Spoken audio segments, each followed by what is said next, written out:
Oke, Assalamualaikum warahmatullahi wabarakatuh. Waalaikumsalam warahmatullahi wabarakatuh. Kita ketemu lagi dengan acara yang digagas oleh tim Lembaga Pers Mahasiswa Suara NHM. Nah, kali ini acaranya beda.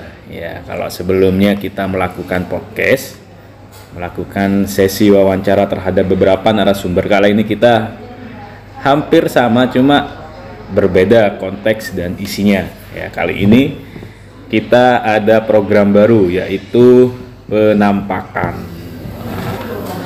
Jadi pengalaman mistis paling menyeramkan. Nah, dengan narasumber-narasumber yang nantinya pastinya akan punya cerita dan pengalamannya tersendiri.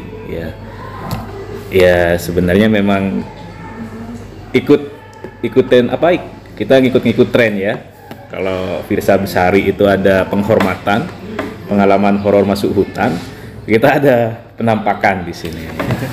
Yang kebetulan untuk episode pertama ini, sesi pertama ini, kita langsung mengundang saudara Asis ya.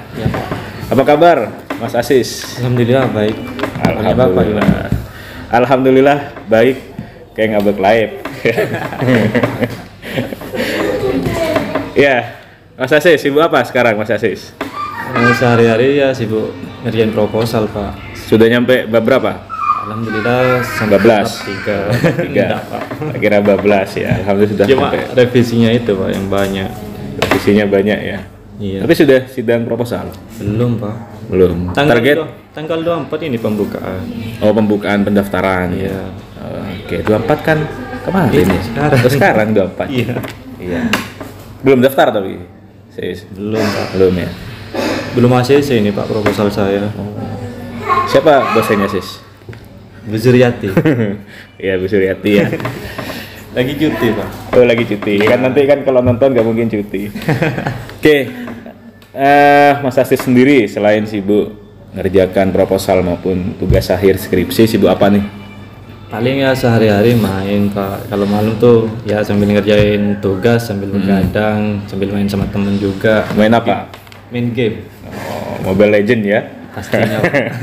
Salah satu timnas NHM yang kemarin ikut Liga Mahasiswa ya, Liga Mahasiswa Nasional. Mas Asis adalah salah satu atlet e-sport dari timnas NHM. Coba gagal. Insya Allah tahun depan kita masuk final. Amin. Entah final apa saya tidak tahu. Pokoknya masuk final. Oke. Untuk sekarang nih masih tetap, kalau dulu kan jabatannya DPM ya? Dulu. Iya. Apa sekarang masih tetap? Tetap Pak. Tetap ya. Masih DPM. DPM jabatannya apa di DPM? Cuma Apa? Kayak kasih itu Pak, pencerahan, masukan kayak gitu. Ada ketuanya nggak itu DPM? Ada. Siapa ketuanya? Ketuanya masih Kak Bahri dan wakilnya Walidi. Oke. Jadi sibuknya juga di organisatoris ya. Iya. DPM, sebelum DPM sigap ya. KPU. KPU. Sebelumnya KPU itu Hima Keperawatan. Oke. Mas Asis ya. Ikut BEM juga kayaknya, enggak ya? Apa gimana? Diterima di Hima Keperawatan itu. Aktifnya di Hima Keperawatan. Hima Iya. Keperawatan sendiri kan satu naungan dengan BEM. Iya. Oke, itu background pendidikan Mas Asis dan organisasian di Stikes Ngode Sada Madura. Nah, asli mana nih Mas Asis? Saya asli Bangkalan Pak. Kebetulan ada di Satoan, dekat lapangan kerapan sapi itu Pak. Berarti sebelumnya Jumatan ya. Oke, dekat kerapan sapi Skep berarti ya? Ya benar Pak. Satoan itu nama apa? Nama desa atau nama? Iya, nama desanya. Nama desa, kecamatan? Bangkalan. Oke. Ceweknya orang? Orang Sumenep ya, jadi teman-temannya. Mbak Fira ya, apa kabar Mbak Fira? Oke, kita langsung saja nih ngobrol terkait dengan judul nih ya, pengalaman mistis. Pengalaman mistis paling menyeramkan. Penampakan yang kebetulan ini juga jadi episode pertama ya. Mungkin kita mulai dari pertanyaan pertama mungkin Mas Asis sendiri nih, bagi seorang Mas Asis sendiri nih ya, menurut Mas Asis sendiri, Mas Asis bisa dikategorikan seorang indigo atau indihome atau indie apa? Kalau menurut saya sendiri ya Pak, saya tuh bukan orang yang tipe kayak indigo gitu, cuma pernah ngelihat aja. Pertama ngelihat tuh waktu kelas 3 SD. Itu 3 SD? Iya. Waktu apa yang dilihat itu? Tuyul Pak. Tuyul? Iya. Jam 10 malam kan kita main remi. Main remi sama teman-temannya gitu ya? Pas jam 10-nya itu Pak, kayak anak kecil tuh merangkak ke rumah. Kirain sama saya tetangga gitu kan ya Pak. Berapa tuyulnya itu? Cuma satu. Cuma Pak. satu. Tiba di atas rumahnya itu Pak, kok cuma pakai celana dalam aja warna putih. Itu botak ya? Botak Pak. Merangkak Pak. Gimana kayak itu? Kabur saya Pak dari permainan itu. Teman-teman yang lain ngelihat juga nggak? Enggak, ikut kabur juga. Kirain ada apa gitu Pak. Setelah saya ceritain, ya semuanya ikut takut Pak. Itu di rumahnya teman di Satpam juga? Iya, satu kampung gitu ya? Satu kampung. Itu nyata gitu ya? Nyata, artinya Pak. Apa ya mungkin ya, tidak dalam kondisi ngantuk atau halusinasi gitu, nyata ya? Iya, enggak Pak, dalam keadaan sadar. Nah, melihat tuyul. Nah, waktu itu ada nggak setelah Mas Asis ngelihat tuyul di, entah saya nggak tahu ya karena masih kelas 3 SD ya, di kampungnya Mas Asis itu sempat kejadian mungkin ada uang gitu. Iya, enggak, uang yang hilang banyak nggak di situ waktu itu? Banyak Pak. Uang hilang? Iya. Soalnya katanya saya dengar dari tetangga, ada yang memelihara tuyul Pak. Oh, di daerah situ? Iya, tapi kampung jauh. Setiap malam itu orangnya tuh Pak, selalu kayak ngegendong anak kecil gini nih Pak, tapi nggak kelihatan. Sampai sekarang masih hidup orangnya itu? Nggak tahu? Masih hidup tapi kena karmanya. Apa sekarang? Stroke. Kan nggak masuk akal Pak, seorang taksi ya. Dia apa? Supir taksi itu maksudnya taksi Madura apa taksi Jawa? Madura. Apa namanya, semacam len ya? Iya. Itu ya, mobil-mobil angkutan umum gitu ya. Angkutan umum. Dia tuh istrinya Pak, gelangan emas. Ya, saya nggak seuzon, tapi kan timbul pertanyaan gitu Pak. Dia kalungan emas, cincin emas, pokoknya serba mewah Pak. Pakaiannya, terus dia bangun kayak ruko juga Pak. Oh, ada ruko. Mungkin dari rukonya itu mungkin kekayaannya mungkin. Apa gimana? Entah Pak. Ya sebelum itu sudah kaya. Sebelum Pak, sebelum di apa? Pas kejadian saat ketahuan dia tuh bangun ruko gitu Pak. Terus tanda-tandanya juga Pak, kan kalau tuyul tuh nyusu ke istrinya, bukan nyusu anunya kan, mesti darahnya yang disedot gitu. Tambah kurus gitu Pak. Pucet, mata tuh pokoknya menyeramkan mukanya Pak. Iya, sempat dengar sih cerita tentang apa namanya, sistem atau mungkin sebab akibat kalau kita memelihara tuyul. Sempat dengar, itu pun cuma di televisi ataupun di YouTube gitu. Cuma secara langsung saya belum pernah melihat gitu. Tetangga saya juga belum pernah ada yang memelihara tuyul, teman-teman saya juga belum ada yang pernah memelihara tuyul. Jadi ya ini cerita baru gitu. Ya. Saya penasaran waktu Mas Asis ngelihat tuyul itu, tuyulnya ngelihat balik gak? Ngelihat balik Pak, makanya saya kabur. Ngelihat balik terus ekspresi tuyulnya gimana? Langsung kabur juga Pak, ke arah timur, ke arah berlawanan gitu. Semak-semak ya Pak. Itu kalau menurut Mas Asis sendiri, tuyulnya itu niatnya mau kemana? Niatnya mau masuk ke rumah? Kan ini rumah Pak. Nah, di sini tuh ada tanah kosong, terus di sininya semak-semak. Dia tuh mau masuk ke rumah sini Pak. Nah, saya ngelihat, dia yang lihat juga Pak. Dia langsung lari ke semak-semak tersebut. Pasti itu si tuyul tuh ya, kalau menurut saya ya pasti dia ngelapor ke ternyata ada yang ngelihat saya gitu.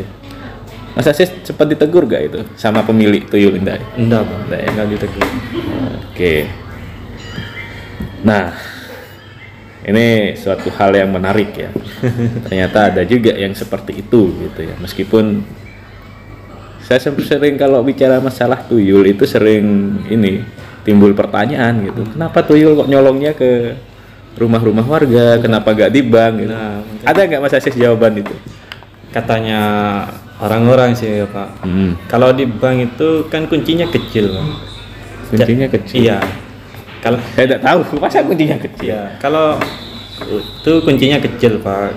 Katanya ya. Kalau tangannya tuyul itu masuk tuh nggak bisa, Pak. Oh, nanti rumah saya ganti aja kuncinya kecil. Katanya sih, Pak. Nah, ya kayak berangkas gitu. Saya nggak paham ya. Cuma kadang entah apa ya, entah itu sudah menjadi sistem dalam dunia. Itu kan artinya dunia pesugihan gitu. Iya. Mungkin ada tata cara misalnya yang boleh dicolong itu hanya untuk orang warga, sedangkan di bank nggak bisa. Saya tidak paham itu. Cuma kadang timbul pertanyaan. Iya. Ya. Oke, selain itu sudah berapa kali ngelihat tuyul? Kalau tuyul cuma satu kali, Pak. Satu kali waktu itu. Ya, kalau kuntilanak sering. Ini kuntilanak nih. Kalau kuntilanak tuh, Pak, kayak gini ceritanya. Singkat cerita ya, Pak. Iya. Kan ada sepupu saya tuh dari Ketapang. Ketapang Sampang. Ya. Kuliah di sini, Pak, di kampus Bangkalan. Terus di mana? Mau disebutin nggak apa-apa? Nggak apa-apa. Di IKIP. Oh, di IKIP. Terus ada teman kakak saya ini, Pak. Dia tuh suka ke sepupu saya. Sepupunya cewek. Oh, kakaknya, teman kakaknya cowok. Dia suka, Pak. Dia tuh sudah PDKT gitu, Pak. Terus sama saudara saya yang perempuan dikasih saran kalau bisa cari yang lebih itulah, Pak. Maksudnya kan yang dia lebih cantik. Bukan. Yang lebih apa? Muda. Bukan gitu, Pak. Kan dia pengangguran. Oh, yang lebih apa ya? Yang lebih mapan gitu ya. Lebih mapan gitu. Oke. Dia nggak kerja, kesehariannya cuma nongkrong gitu kan, Pak. Terus sama si temannya kakak ini diketahui kalau yang mempengaruhi itu mbak saya kan. Cuma mbak saya tuh kan hanya beri masukan kalau bisa cari yang lebih baik. Singkat cerita, Pak, waktu malam-malam dia kan lama nggak main ke rumah. Terus dia tuh nulis surat Al-Fatihah kayak semacam kitab gundul, Pak. Siapa yang nulis itu? Sepupunya? Iya, temannya kakaknya itu. Oh. Al-Fatihah tuh, Pak. Asis tahu sendiri di situ tahu. waktu dia nulis. Oke. Enggak, saya yang tahunya itu dia ngaku. Oh, setelah dia cerita gitu. Iya. Ya? Si kakak temennya ini. Iya. Dia nulis Al-Fatihah dengan huruf kitab gundul gitu, Pak. Terus kan biasanya alhamdulillahirabbil alamin dimulai dari al, iya kan? Iya, alif. Dia dibalik. Dimulai dari nun berarti. Dari nun. Semuanya gitu, Pak, sampai selesai tuh dibalik semuanya. Terus nggak tahu baca doa apa, ditaruh di pohon mangga saya, Pak, yang di belakang. Saya pernah kejadian, Pak, ngelihat kan jam 10 itu kan sudah sepi di rumah, udah pada tidur. Malam-malam tuh saya kan belum bisa tidur, Pak. Insomnia. Saya ngelihat di depan televisi itu kayak ini berbeda cerita dengan yang beda apa masih satu jalur ini? Apanya? Yang sama tuyul. Enggak, yang sama siapa? Iya. Mbaknya itu. Masih satu jalur. Masih satu jalur ini. Suatu ketika tuh, Pak, saya ngelihat di depan TV kok kayak ada orang gitu, Pak. Di depan TV? Iya, kan kamar saya di belakang, ini ruang TV, Pak. Oh. Kayak ada orang gitu, Pak. Tiba-tiba lu kuduk nih, Pak, berdiri terus nggak bisa gerak badannya. Gitu ya? Iya, merinding, nggak bisa gerak ini badan. Ada penampakan di situ, Pak. Pas ngelihat ke saya. Jelas itu. Jelas banget. Tapi kalau kayak kuntilanak tuh menurut saya yang pernah lihat, saya lihat ya Pak, yang nampak ke saya, dia tuh nggak berani menampakkan mukanya, ditutupi sama rambutnya. Kenapa ya? Kira-kira ya? Apa dia malu-malu gitu? Kalau pengalaman saya yang lihat. Berarti dia pengalamannya Mas Asis tuh tidak tertampak ya? Iya, wajahnya itu wajahnya tidak nampak tertampak, ditutupi sama rambutnya. Dia menatap ke saya Pak, terus kayak sambil jalan gitu, kayak sister ngesot tuh Kak. Gimana jalannya? Dia berdiri apa? Duduk. Oh dia duduk? Iya, tapi sambil ngesot mau ngampirin ke saya itu Pak. Aduh. Nah responnya Asis waktu itu apa? Segala doa dibaca Pak. Teriak kah atau apa dia? Cuma diem gitu ya? Nggak bisa berkutik Pak ini badan Pak, kalau pas-pasan langsung. Iya, ada banyak orang yang juga katanya sih kalau kita melihat hantu itu katanya badan nggak bisa gerak. Nggak gitu bisa ya. Pak, saya sudah membuktikan diri, nggak bisa gerak. Terus dia tuh hampir nyampe ke saya. Untungnya ini Pak, mbak saya mau BAK, buang air kecil kan, buka pintunya, dia langsung lari ke belakang. Mbaknya ngelihat? Enggak. Cuma saya bilang tadi ke mbak saya bahwasanya saya ngeliat penampakan seperti ini. Terus udah tutup aja pintunya, pintu kamarnya, jangan dibuka. Ya sama saya ditutup Pak. Terus keesokan harinya lagi Pak kejadian. Saya tidur di kamar tengah. Pindah kan takut Pak. Jadinya saya pindah ke kamar tengah, ngumpul sama adik. Kan sistem di rumah saya tuh kamar L. Ada kamar lagi gitu Pak. Saudara berapa? Saudara saya 4. Asis yang nomor 3. Yang 1, 2 sudah menikah? Iya, menikah. Tinggal Asis sama yang adiknya ini. Iya. Yang di kamar L tempat buat anak nongkrong gitu Pak. Tempat keluarga lah ya. Teman-teman. Untuk teman-teman. Iya, kalau nongkrong di situ Pak. Waktu itu nggak ada teman-teman yang main Pak. Di situ tuh ada gitar sama apa tuh kalau dangdutan? Seruling? Bukan. Piano? Buat apa? Kalau buat ngamen dari paralon tuh Pak. Apa namanya itu saya? Gendang anggaplah. Gendang lah gitu. Seperti gendang gitu kan Pak. Gitar tuh senarnya putus. Terus di dalam alat musiknya itu yang gendang itu. Itu sobek Pak. Anehnya Pak, kan di situ nggak ada orang. Sendirian berarti Asis di situ? Enggak, sama adik. Sama adik. Tapi keadaan adik tuh lagi tidur. Saya sendiri. Gitar tuh bunyi sendiri Pak. Jreng jreng. Senarnya itu putus. Putus semua? Putus iya. Semua putus? Iya. Sama gendang. Itu kelas juga. Berapa itu? Kejadian ya kelas 6 itu Pak. Kelas 6 SD ya? Iya. Ya berhubungan yang sama tadi Pak. Yang dikerjain oleh teman kakak saya ini. Terus akhirnya bunyi Pak dari jam 10 sampai jam 11. Bunyi toh? Yang denger cuma Asis apa? Cuma saya doang. Kadang waktu itu cuma saya saja Pak yang belum tidur, dan yang lainnya udah tidur. Jadinya itu kejadian yang paling menakutkan bagi saya Pak. Nah, kembali lagi ke masalah tadi yang siapa kakak temannya Asis yang suka sama sepupunya itu.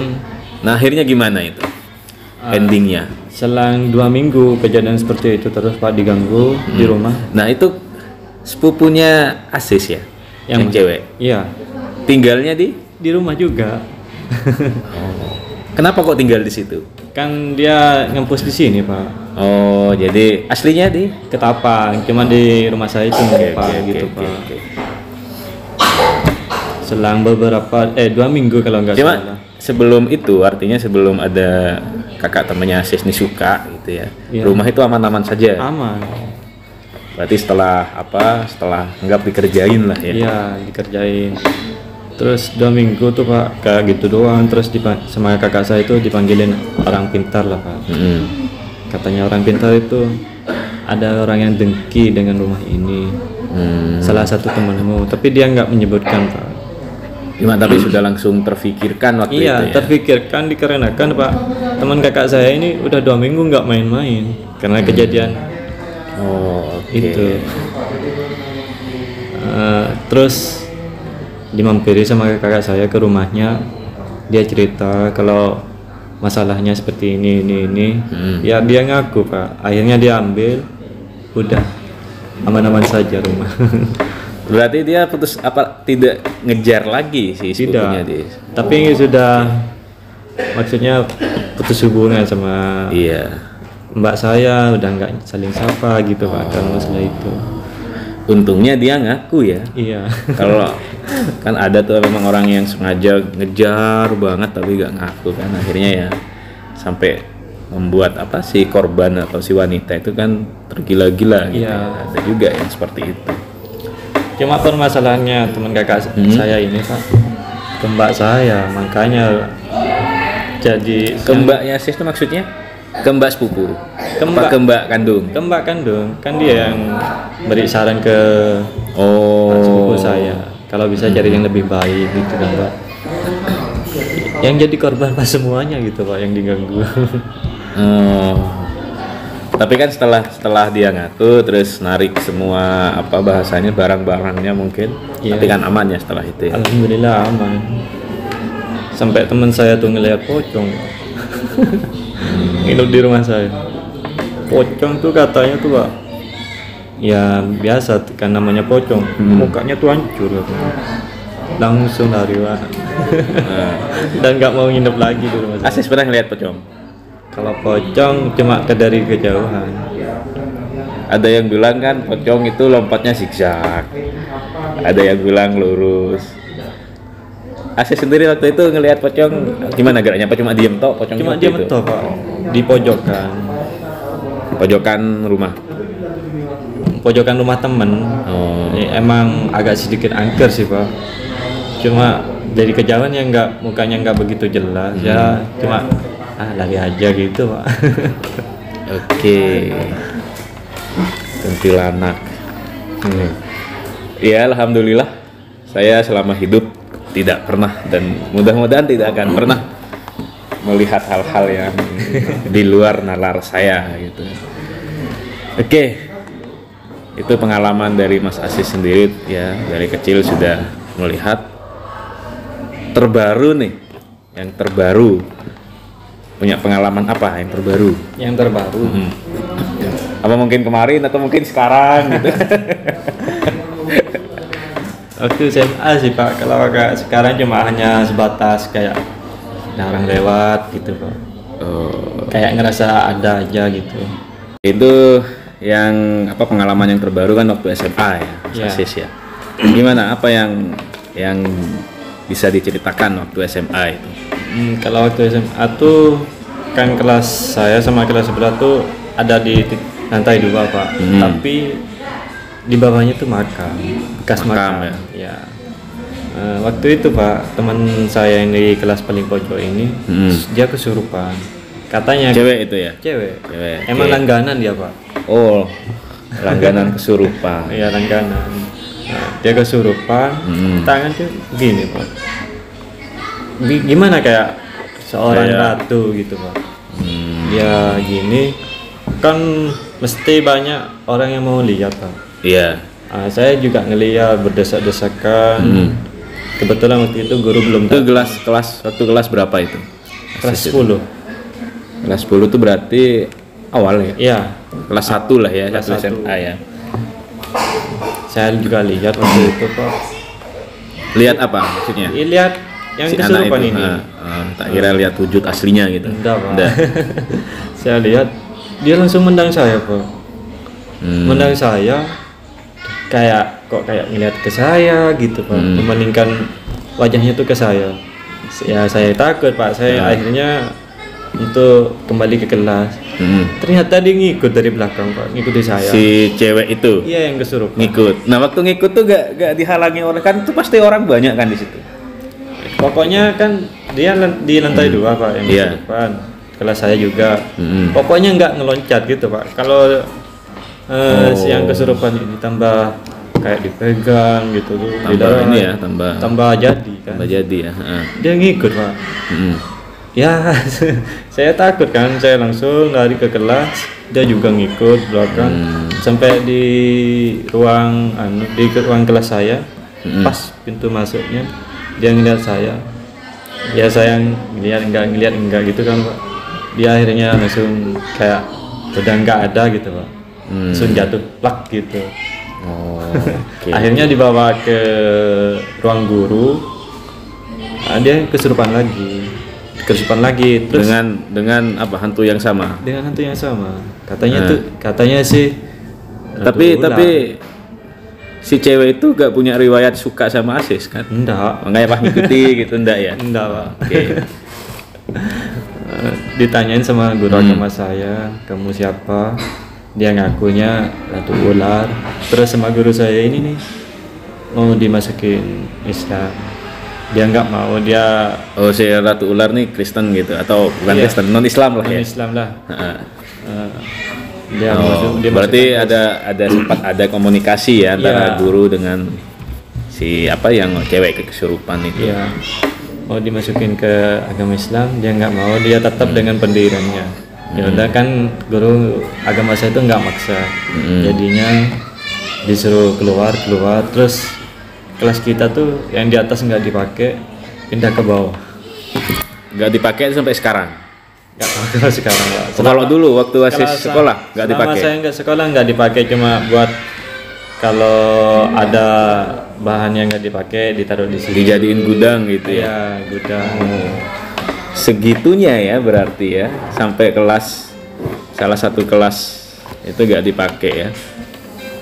Berarti selama 3 tahun, kan Asis kelas 10 ya? Iya. 10, 11, 12 lulus. Selama 3 tahun itu kelas itu gak dipakai berarti? Iya. Setahu saya tuh cuma dipakai buat gudang gitu ya. Oke.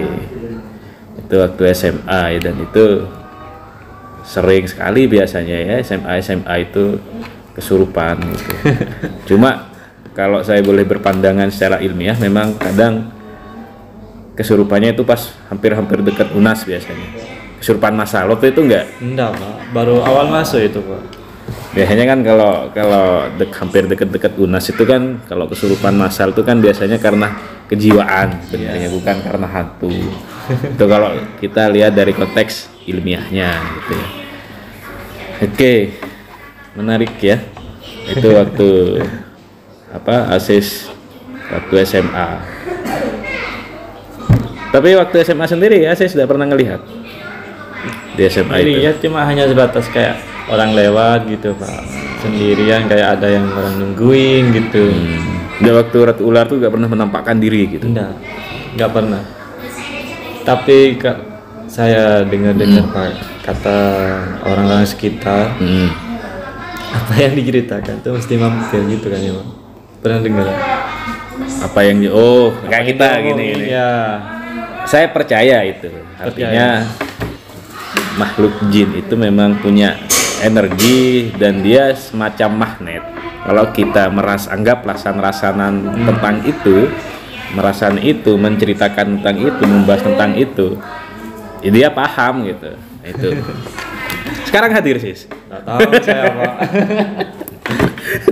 Kalau hadir ya enggak apa-apa. Mau diapain juga. Saya mau ngusir juga gak kelihatan. Itu. Selain itu mungkin ada yang ingin diceritakan lagi? Gak ada sih Pak. Cuma hanya sebatas kayak gitu. Mimpi gitu? Kalau mimpi tuh pernah Pak. Kejadian sampai saya sakit ini Pak. Sakit? Iya. Waktu kecil apa sudah? Enggak, kuliah. Waktu kuliah. Ya waktu itu kan. Apa sakit setelah latihan bekam itu? Iya benar. Itu bukan karena latihan bekam atau memang karena ada hal lain Sis? Gimana Sis? Ya bisa juga kecapean, bisa juga karena hal mistis. Nah waktu itu kan saya ikut pelatihan bekam. Terus nginep di rumah salah satu teman, katanya tuh udah lama nggak ditempatin kan Pak. Tidurlah kan di sana hari pertama tuh lainnya udah tidur, saya tidur di rumah yang lama nggak ditempatin di Sumenep kan ya. Lama nggak ditempati, saya tidur jam 3 saya Pak, jam 3 subuh. Terus waktu saya tidur tuh dimimpiin saya tuh kayak dimimpi makhluk harimau gitu Pak. Siluman harimau gitu lah ya. Siluman harimau. Cuma saya gimana ya Pak, agak lupa gitu gimana kejadiannya. Pokoknya mimpi ya. Ya, itu kayaknya saya tuh dimasukin kayak siluman harimau gitu Pak. Setelah cuma gak ngigau, apa mungkin temannya cerita sih tadi kamu ngigau gitu enggak Pak, sudah keadaan capek semua Pak. Oh iya ya. Iya benar. Artinya kan sudah tidur terlelap. Singkat cerita waktu pulang ke sini tuh langsung sakit semua, teman-teman saya juga Pak. Tapi saya, kalau teman-teman dari perjalanan udah ada yang sakit Pak. Kalau saya kebesokannya badan itu tuh Pak kayak gimana ya, nggak disentuh aja tuh sakit. Bukan karena Omikron kan? Bukan. Waktu itu? Enggak. Oke. Pusing juga, panas gitu Pak. Terus saya sudah berobat, disuntik sudah Pak, minum obat sudah, beli obat kemasan di apotek sudah, nggak mempan Pak. Terus saya minta tolong di salah satu dosen sini. Katakan dia siapa itu? akupuntur. Oh, akupuntur. Iya. Saya minta tolong pijetin Pak. Terus Pak Masfi ya. nyebutinnya apa? Iya, tidak mungkin Pak Masfi melaporkan kita ke polisi. Iya terus. Saya dipijat, pas saya cerita ke Pak Masfi bahwasanya saya dalam pelatihan BKW ini saya didatangi mimpi gini Pak. Udah sis, berbaring saya tuh dipijit kayak ditarik gitu sampai saya mengaung kayak harimau gitu. Ada energi yang nempel gitu mungkin ya. Iya, kayak harimau tuh hampir kesurupan itu Pak. Cuma sama beliau langsung ditarik, nggak tahu apa-apa. Kenapa Pak tadi saya? Enggak apa-apa. Hampir kamu katanya bilang gitu. Ya alhamdulillahnya keesokannya sembuh. Oke. Jadi bagi teman-teman yang ingin berobat, akupuntur ya. Akupuntur dan berobat kebatinan mungkin bisa hubungi Pak Masfi. Oke, itu yang kemarin ya. Makanya saya sempat ngubungnya sis waktu itu ya. Iya. Apa itu? Masalah apa itu saya ngubungnya KPU. Podcast KPU waktu itu ya. Cuma karena sakit dan saya sempat ngubungi Bram juga waktu itu. Apa siapa? Sakit juga Bram ternyata. juga sakit. Nah ini teman-teman ini kenapa sakit semua? Apa karena mungkin bekamnya yang salah gitu atau mungkin ada hal lain, saya juga tidak paham. Kecapean Pak juga. Pasti karena jauh memang, cuma nerbangkangan jauh. Terus naik motor itu? Iya. Wah, lagi naik mobil motor. Pak. Oh naik mobil. Tapi cuacanya nggak enak Pak. Hujan. Iya. Oke. Kalau di alam nih, Asis kan kayaknya pernah naik gunung ya? Iya. Naik ya fun camp lah, naik bukit lah gitu. Di alam sendiri atau ya gak harus di gunung lah atau di alam terbuka gitu. Juga pernah ikut di kelas dasarnya Kang Upala kan? Iya. Pernah nggak ngelihat di alam gitu? Kalau ngelihat nggak pernah Pak. Alhamdulillahnya itu.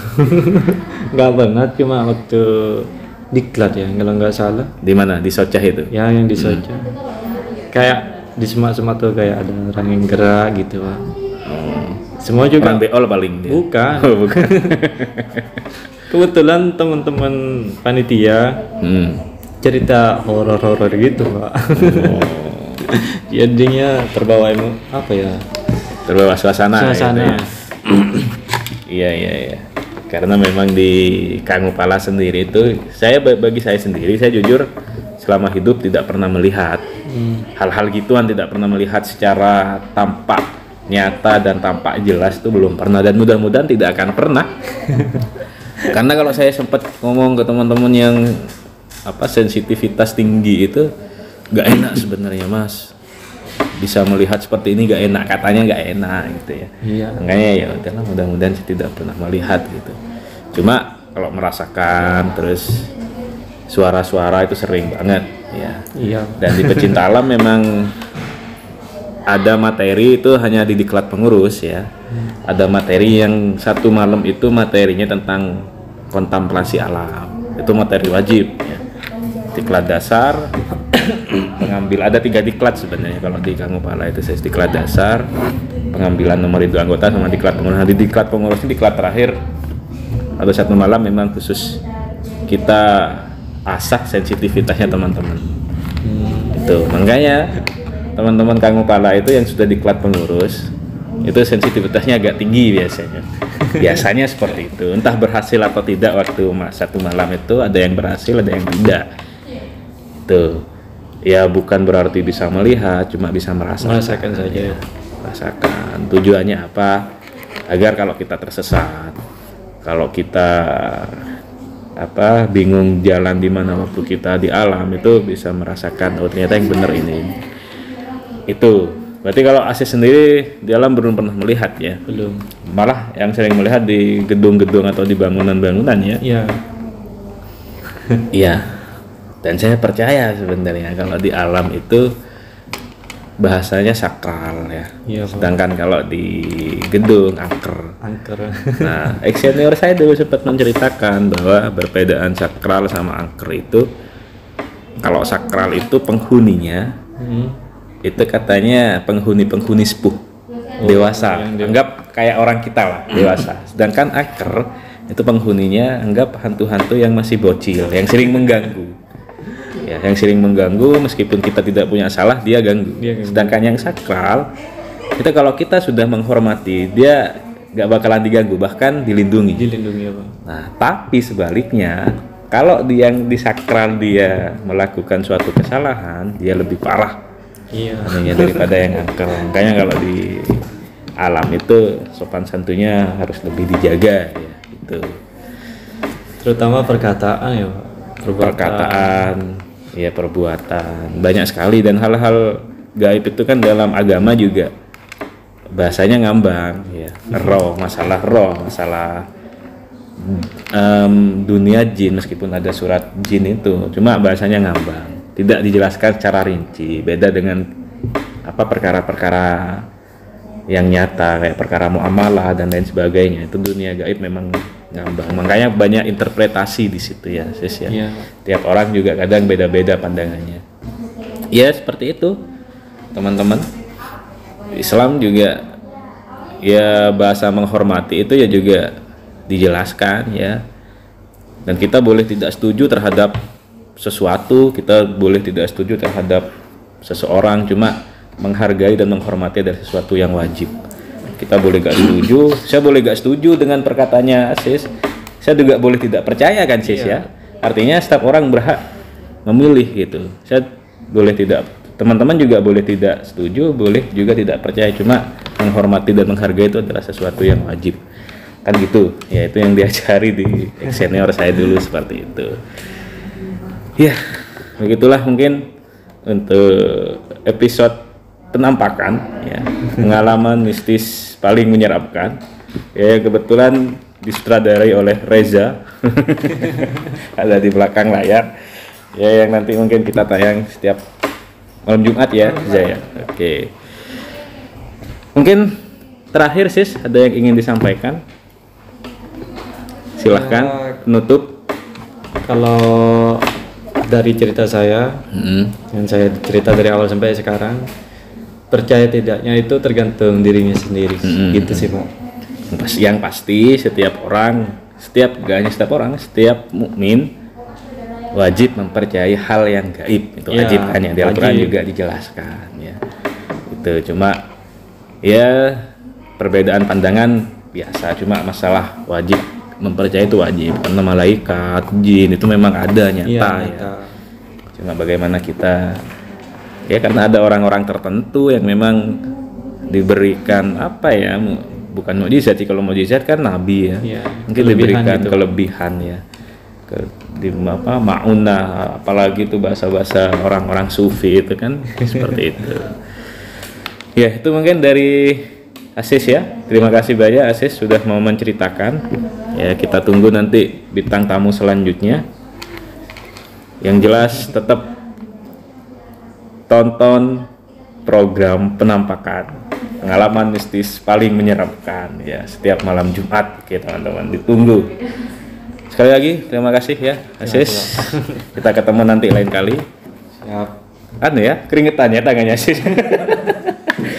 Oke. Sekian dari kami.